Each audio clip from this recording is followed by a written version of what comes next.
the government which does not have a policy of conducting black operations outside the country or anywhere, it decided to take notice of what the charges were and look into it. That despite this whole, ratcheting up of this thing that the Indian government is involved in, political assassinations and so on and so forth. The fact is, India and US are natural allies.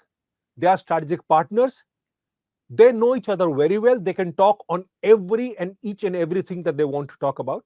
To my mind, the whole thing, the whole orchestration is done to somehow scuttle the Quad Summit, which is set to take place on January 27th, after US President Joe Biden is going to be the chief guest at the Republic Day parade. The Department of Justice in US functions in its own ways.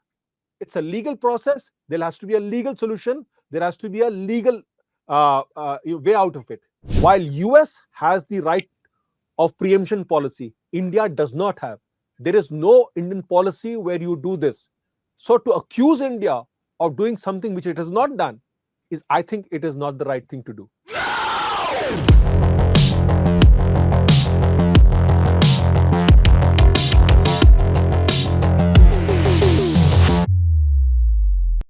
Hi, you're watching Hindustan Times Point Blank, and I'm Aditi Prasad. Months after Justin Trudeau, the Canadian PM, accused India of being involved in a plot to assassinate Hardeep Singh Nijjar, the Khalistani terrorist, it is now the US which has charged an Indian national with the conspiracy to assassinate Khalistani extremist Gurpatwant Singh Pannun.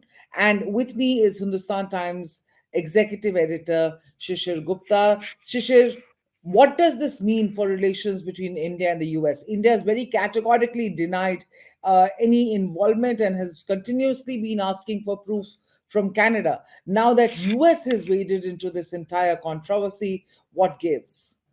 See, there are two parts to the reply. One is that what steps has India taken after the US Department of Justice filed an indictment against an alleged Indian who's involved in the plot to assassinate terrorist Gurpatwant Singh Pannun, who's based in New York. The other is the Canadian aspect. Now, let me address the first one. Now, when the US Department of Justice filed an indictment in the court in Manhattan, the Indian government straight away took notice of it and decided to set up a high-level committee under the guidance of the National Security Advisor Ajit Doval. Since the charges were in black and white, the charge sheet was there, the government, which does not have a policy of conducting black operations outside the country or anywhere, it decided to take notice of what the charges were and look into it as to what has gone wrong, if at all anything has gone wrong. Now, as far as the Canadian part goes, rather than filing a proper charge sheet or filing a proper case, the Canadian Prime Minister basically played the political game. On September 18th, he decided to go to the Canadian Parliament first and accuse India of orchestrating the assassination of Hardeep Singh Nijjar. Now, the two cases are totally different. In the first, there is a valid charge sheet on which the Indian government is looking into it. The second is an allegation. Now, in the indictment, there is a certain strain of thought that goes into saying that this person was also involved in the killing of Nijjar. Now, this is basically a hearsay. This will be contested in the court in New York. At the same time, the Indian government is going to look into it, and then the two sides are going to come into a reason as to what should be done about it.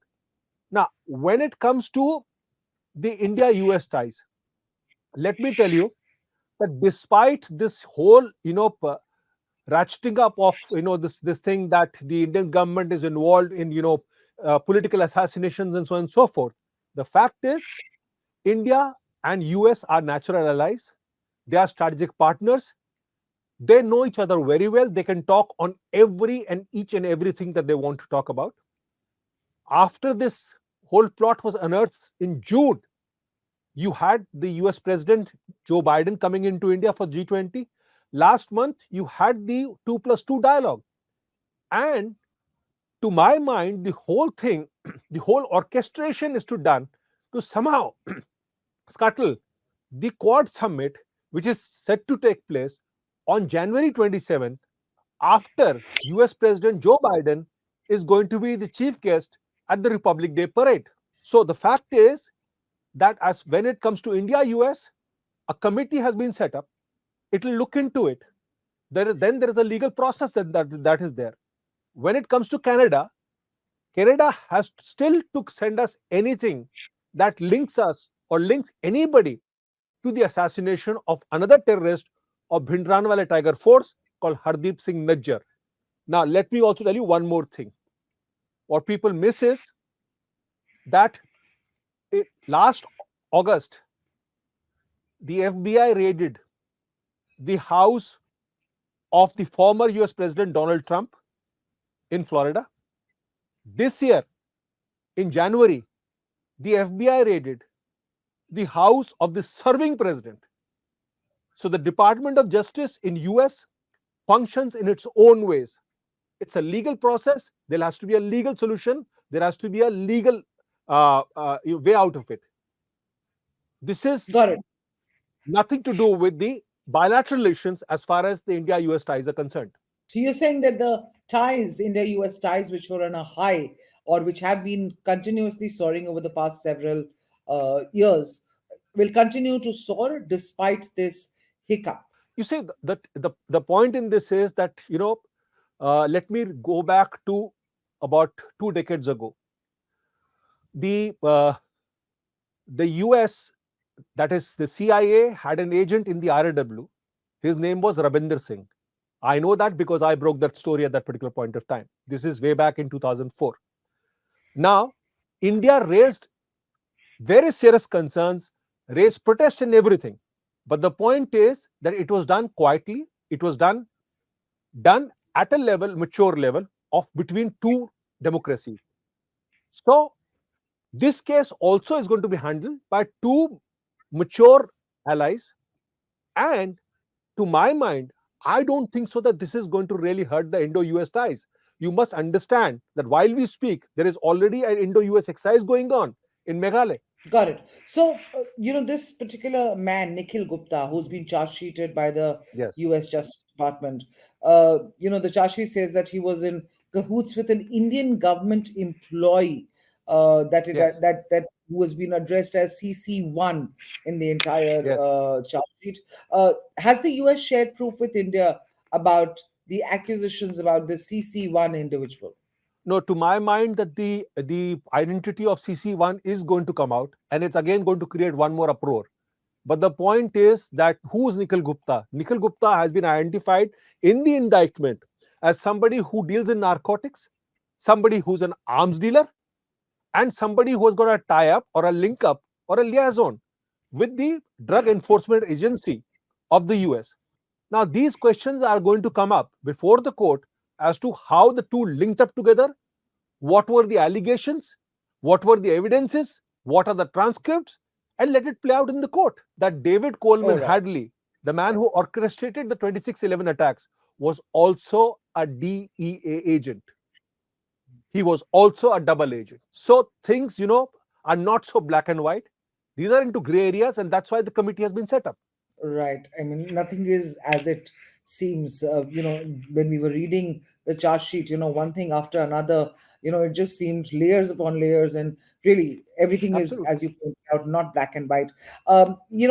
Some reports say, that the two senior raw officers were asked to leave their station in major Western cities this year. Another raw official was also reportedly blocked from replacing its station head in Washington, D.C. Some sort of activity seems to be going on in the US, therefore, against, and these are all reports that have surfaced. Nothing official has been said from any side. Uh, uh, is there some sort of underground churning that's happening between the at least from the law enforcement side in the US versus India?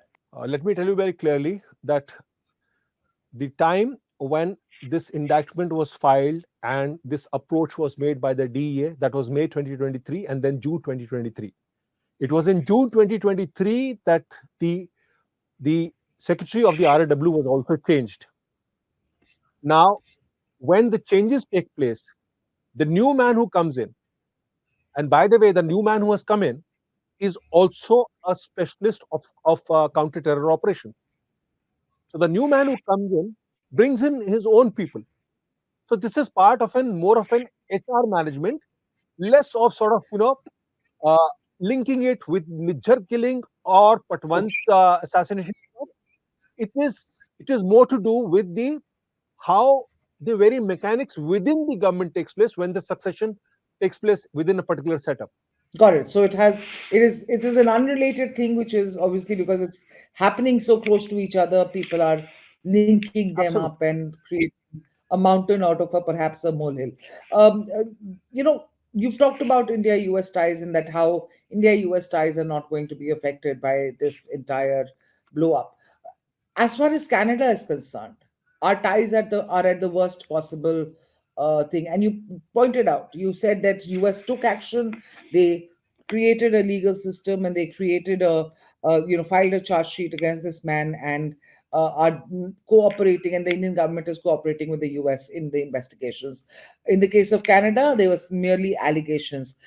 Are the US and Canada coordinating, do you believe, as far as these two cases are concerned? See, US and Canada are part of the Five Eye Alliance. Canada is one of the closest allies of US. But the point in this is that India can only work on an allegation if you actually show us some evidence. If you file a charge sheet, if you what in India is called, if you file an FIR, you cannot just cannot simply sort of stand up and say, Aditi, you have done this. I have to put some evidence in that. I mean, I have just because the man goes to parliament and says what India has done, I don't think so that carries any ground or carries any weight in that. And what is happening is that while in US, let me tell you, the Indian top officials of the government are constantly in touch with the US top government officials. Constantly. They talk constantly, NSA to NSA, State Department of State Secretary to External Affairs Minister. Top level, they talk to each other very frequently. Now, the point is that, none of these guys have actually gone out in the open and started accusing India. But here is this man, just to ensure that his minority government stays in power, just to ensure that he gets the en bloc votes of the so-called Khalistanis, who are out to sort of create problems for India, who are openly threatening assassination of Indian diplomats, Indian politicians, who are displaying images of people saying that these people are to be targeting, who are instigating people to target them. I mean, it's just done on the basis of one Justin Trudeau who stands up and starts to make allegations. The point is, you know, you put money where your mouth is. Come out with the allegations. And if there is an allegation, the government will definitely look into it and will also form a committee to look into what really you're accusing them of. As it has done, as the Indian government has done in the case of the Nikhil Gupta the arrest. There is a inquiry committee. The Indian government has taken it seriously. Depending on what the probe reveals from this inquiry committee, what next, Shishir? What's Let me likely to tell you one happen? more thing. There is a saying, the less people know how sausages are made, the better they sleep at night. Let me tell you very clearly that these are all intelligence operations. They are gray area operations, but that does not mean that the Indian government decides to sort of start assassinating people all over the place. While US has the right of preemption policy, India does not have. There is no Indian policy where you do this. So to accuse India of doing something which it has not done is, I think, it is not the right thing to do. And then putting up other things saying that these people are going there and so on and so forth. The positions from where these officials have been brought back, they are all official positions. They are not agents, they are official positions which are used for liaisoning with the US establishment. And when you find the right person, you send the right person to that place for that official position to get intelligence, which the two countries share very, very frequently. So what do you think is likely to happen next now, in case something comes out of this investigation or this inquiry committee that India has in place? You see, What next? there is this legal process. There is this legal process, and then there'll be sort of, that will come before a judicial purview. Let's see where it goes over there. Second thing is, if tomorrow they identify the CC1 fellow and if they want to get him extradited, they'll have to file the evidence against him, and then the government will look into it. At the same time, the committee is looking into it as to whether whether it was an operation done illegally. Whatever it was, there's a full-fledged, high-powered committee which is looking into it. Now, to say that this is going to happen, that is going to happen, I think we're prejudging the issue. Let the legal process start. Let the high-powered committee look into it, and then we can really reach a position where the two sides can satisfy each other as to what really happened. But to say that this is going to actually destroy the India-US ties or take the India-US ties to a low, I think that is not the right picture, and that is not what is going to happen. Thank you, Shishir, and thank you, viewers, for watching this broadcast. I hope this has been, of use to you, understanding and breaking down this entire controversy, which has erupted in the US now yesterday, but has been on the boil over the last several months in Canada. Thank you for watching this broadcast. Stay tuned to Hindustan Times Point Blank.